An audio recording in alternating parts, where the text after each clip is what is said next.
Hi hello అండి, welcome to Chowdary sisters channel. ఈరోజు మా పాప వాళ్ళకి ఇద్దరికి చికెన్ గ్రేవీ అంటే చాలా ఇష్టం అండి. చికెన్ కర్రీ వాళ్ళ నాన్నమ్మ చేసిన స్టైల్ అంటే వాళ్ళిద్దరికి ఇంకా చాలా ఇష్టం.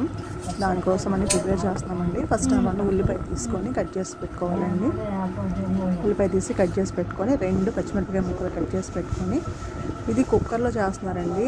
ఎప్పుడు మనం కళాయిలో చేసుకుంటాం కదా, కాకపోతే ఇది కుక్కర్లో చేస్తున్నారు. కుక్కర్లో కొంచెం 2 టేబుల్ స్పూన్లు ఆయిల్ వేసుకొని ఉల్లిపాయ పచ్చిమిరపకాయ వేసి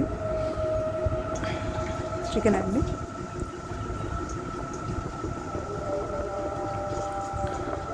చికెన్ కొంచెం మంచి పని చేసామంటారు.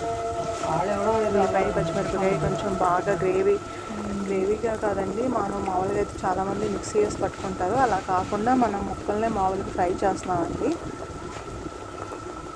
పచ్చిమిరపకాయ ఉల్లిపాయ బాగా ఫ్రై అవ్వాలండి. ఫ్రై అయ్యేదాకా కొంచెం వేయించుకుంటూ ఉండాలి.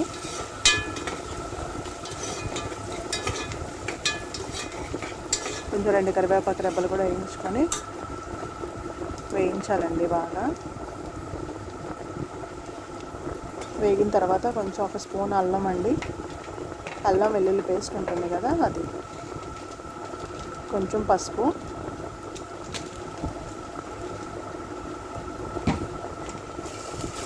వేసుకొని కలుపుకోవాలండి బాగా. ఇలాగా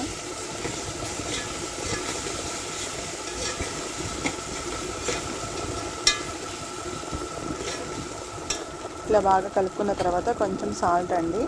అంటే మన గ్రేవీ టైప్లోనే తీసుకుంటున్నాం కాబట్టి మనకి కల్లుప్పు అయితే సరిపోతుందండి. కల్లుప్పు అయితే మంచి టేస్ట్ కూడా వస్తుంది. సాల్ట్ అయితే ఫ్రైలోకి వాడుకోవచ్చండి. మనం ఇది గ్రేవీ టైపే కాబట్టి ఈ కల్లుప్పు అనేది త్వరగానే కరిగిపోతుంది.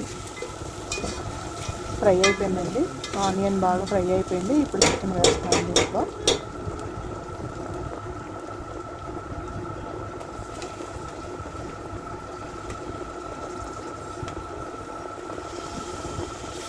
చికెన్ మొత్తం వేయట్లేదండి, ఎందుకంటే కొంచెం ఫ్రై కోసం అని చెప్పేసి పక్కన పెట్టేస్తున్నాము. ఎందుకంటే ఎక్కువ ఉంది కదా, 1 kg అది. అందుకని చెప్పేసి 1/2 kg గ్రేవీ కింద 1/2 kg ఫ్రై కింద వేసుకుందామని సగమే వేసామండి. ఇంకొక సగం ఉంది.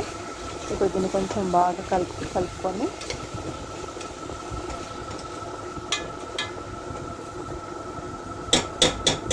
బాగా కలియబెట్టేసేసి మూత పెట్టేసేసి ఒక 5 to 10 minutes వరకు అలాగ సిమ్లో మగ్గనివ్వాలండి.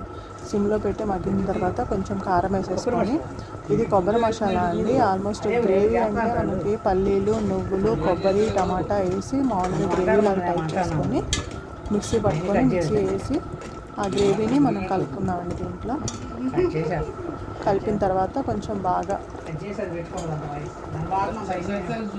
తిప్పేసేసి మూత పెట్టేసేసి ఒక 5 నుండి 10 నిమిషాల వరకు సిమ్లో పెట్టేసేసి బాగా మగ్గనిచ్చామంటే ముక్క అనేది ఉడికిపోతుందండి. కొంచెం కళాయిలో అయితే ఆటోమేటిక్గా మనం మూత పెట్టేసేసి సిమ్లో పెట్టేస్తే తెలుస్తుందండి. మనకి ఇది కుక్కర్లో వేస్తున్నాం కాబట్టి ఆల్మోస్ట్ మనకి త్వరగా ముక్క అనేది ఉడికిపోతుందండి.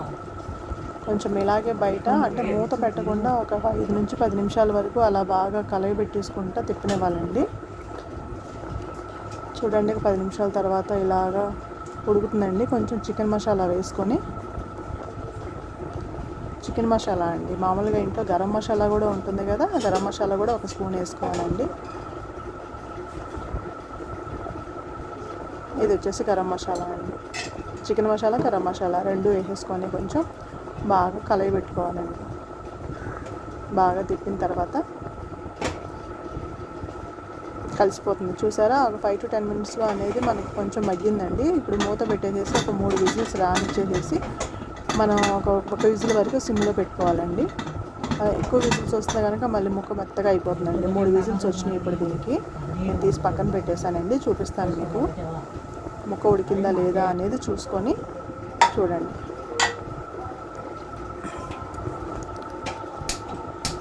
చక్కగా ఉడికిందండి. ఇప్పుడు మీకు ఉప్పు కారం అన్నీ సరిపోయినాయా లేదా అని ఒకసారి చెక్ చేసుకుంటే కనుక చూడండి.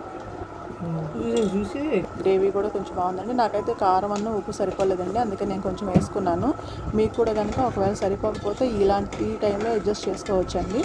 ఇలా పెట్టేసేసిన తర్వాత ఒక 5 నుంచి 10 minutes వరకు సిమ్లో పెట్టుకోవాలండి. సిమ్లో పెట్టుకుంటే కనుక చిన్నగా ఉడుకుతుందండి, టేస్ట్ కూడా బాగుంటుంది.